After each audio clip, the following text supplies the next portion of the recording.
Welcome back to Montreal, where a delighted Michael Schumacher is making his way into the pit lane. 7 times a winner here. It's not his day today, though. The day belongs to Kimi Raikkonen and McLaren Mercedes. It was a very open Grand Prix. Any one of 4 men could have won it. Both Renaults and both McLarens led this Grand Prix. We've had considerable amount of controversy surrounding Juan Pablo Montoya, who was black flagged for going out under the safety car. He went through a red light at the end of the pit lane and was black flagged. Alonso made an unforced error, broke the suspension. Fisichella led this race and had a hydraulics problem in the Renault. Once again, his cruel luck. And here is your race winner being pushed in a rather undignified manner. But nevertheless, the most important headline for Kimi Raikkonen is he's got 10 more World Championship points than Fernando Alonso. Cuts it down to 22 points now, the lead. We're hearing from the pit lane that Montoya was called in first, misunderstood it, missed the pit lane and went round, so that's why he was disadvantaged on that track position. Obviously in a bit of a blind panic to get back in the queue. As Ted pointed out, the red light blares away down there, and you're not allowed back onto the track while, and it makes sense, doesn't it, while the pack are going past and feeding into turn 1. So that's what we're being told, at least, that Montoya misunderstood his instruction. Ron Dennis there with Kimi Raikkonen. Ron always gives a little briefing. Here goes the briefing. This is the situation. Ron's always got his brain working, always on top of the situation at the time. He's brilliant like that. Well, he also wants his driver to be on message. There he is again, you see, still in his ear. Herbie Blash there on the left from the FIA. And Kimi Raikkonen, wasn't the emotion there, was there, as Rubens Barrichello shake hands with the winner? Wasn't the emotion you used to see with Mika Hakkinen, who'd jump into the arms of Ron Dennis like a father and son relationship. It's not that kind of relationship between Raikkonen and Ron Dennis, but nevertheless, Dennis knows he's backing a winner here in Kimi Raikkonen. And that's very interesting what you say about Montoya being called in first and misunderstanding it, because that was a pivotal moment in the race, really. It seemed strange that the race leader wouldn't have got the first call into the pits, but clearly, if that's what happened, he misunderstood it, and that was to his detriment and Kimi's advantage. Well, we'll hear Montoya's take on that, I'm sure, at some point, but probably not during the Grand Prix, probably during the week, I would imagine, on that one. Herbie Blash there talking to Ron Dennis, and clearly debating something that went on during the race. So, a very eventful Grand Prix, very exciting, lots of incidents, lots of mistakes as well by drivers, which were very costly. But who's your driver of the day? I was hoping you're going to forget to ask me that, James, today, because I've been looking at it this last 5-7 minutes thinking, I don't think there's really a standout performance today. Barrichello's come through from the pit lane to be third. His pace wasn't that good at the end. Massa, a very solid fourth. He's got to be a contender for it, hasn't he? A great fourth, actually, for Massa. Michael Schumacher, really wily old fox. I'll give it to Massa. Felipe Massa, I think, standout. We hardly saw anything of him, but he's up there in P4, kept his nose clean on a day when normally it's the more experienced drivers who got to the end of the race. You can see it's been hot here. The track temperature has dropped, and so has the air temperature a little bit. Still 32 degrees and 60% humidity, though. It's a steamy day in Montreal, but a sizzling Grand Prix won by Kimi Raikkonen. Well, he said Indianapolis was one he was really targeting. He wants to win all the great races: Silverstone, Monaco, Indianapolis. He's won Montreal.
Coulthard there, boss of Ferrari, applauding the winner, Kimi Raikkonen.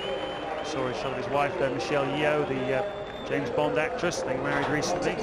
Spent a lot of time together in Malaysia, but the trophy then presented to Raikkonen, adding to his growing collection. That's his 5th career victory. And in the circumstances, one of the sweetest.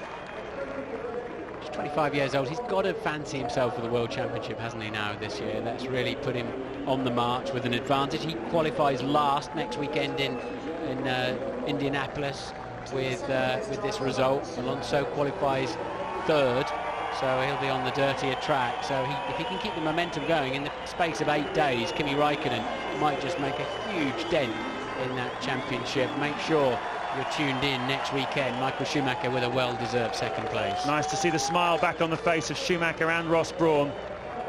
Only his 2nd podium this season, and after the year he had last year, who'd have believed that? Terrific drive again from Rubens Barrichello. All the bad luck in qualifying with the gearbox failure. It's been a tough old weekend. Even the car taking him on the driver's parade broke down this morning. You just thought Rubens can't buy any luck here in Montreal. Well, next we move on to Indianapolis Motor Speedway, the self-styled motor racing capital of the world. But today, Montreal proved why it's the incident capital of the world. What a Grand Prix.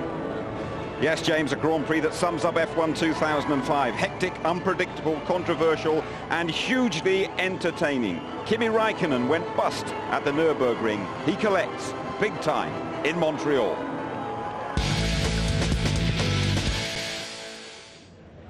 A great, entertaining race. Raikkonen wins. Then the 2 Ferrari drivers, Michael Schumacher and Rubens Barrichello, on the podium. Martin's driver of the day, Massa, 4th for Sauber. Mark Webber, 5th for Williams. A bit of joy for the Aussie there. Ralf Schumacher, previous winner, 6th in the Toyota. And then Red Bull Racing picking up 3 more points from Coulthard and Clearnon. Let's see how that shakes down in the Drivers' Championship now. The gap is now down to 22 points at the top. Raikkonen, the man on the move behind Alonso, Trulli 3rd, Heidfeld just a point ahead of Michael Schumacher, then Webber, Barrichello and Ralf Schumacher. So much incident to talk about too. Now, just want to pick the bullet points really. Fernando Alonso, first of all. Well, I mean, it's desperate for him because he's been so successful this year, but I crawled through the bushes on Friday to go out to turn 3 and 4 down there. It's like Monte Carlo. There is nowhere to go, but that pressure from McLaren. They were closing in, and Fernando made a mistake and hit the wall and broke the suspension, his first retirement of the year. And that's McLaren closing in as they've improved their car during the year. We said it in our pre-race show, hit the walls here, they will bite you. Jensen wasn't listening. Semi-street circuit, you know, Champions Wall. Here it is again. Hill, Schumacher, Villeneuve, they've all been off there. But Jensen admitted what happened. Those 2 big curbs on the inside, which are like big steps. He got out of shape first of all before he was going in there. Instead of taking the escape road, he hit the wall. Just a glance, that's enough to break the suspension. And he was in 3rd place. No points for BAR. A word about Juan Pablo Montoya. If you go through a red light, no matter what you drive, you get punished. This might not be the end of the story either. No, it won't be the end of the story. I said before the programs, before the race started, the FIA are watching him very carefully indeed. We think that McLaren had the warning about that. When the safety car is in the vicinity of the pit area, it is closed. The red light is on. He's gone through a red light, and he was still arguing and fighting here with Coulthard. It's like Coulthard saying you can't nip into traffic here. And out goes Juan Pablo Montoya. That's not the last of the story, I'm sure. Let's have a quick word with McLaren boss Ron Dennis. It should have been a 1-2, and you know, we're here fighting for both championships, and I just think that, you know, the problem with a black flag is you are unable to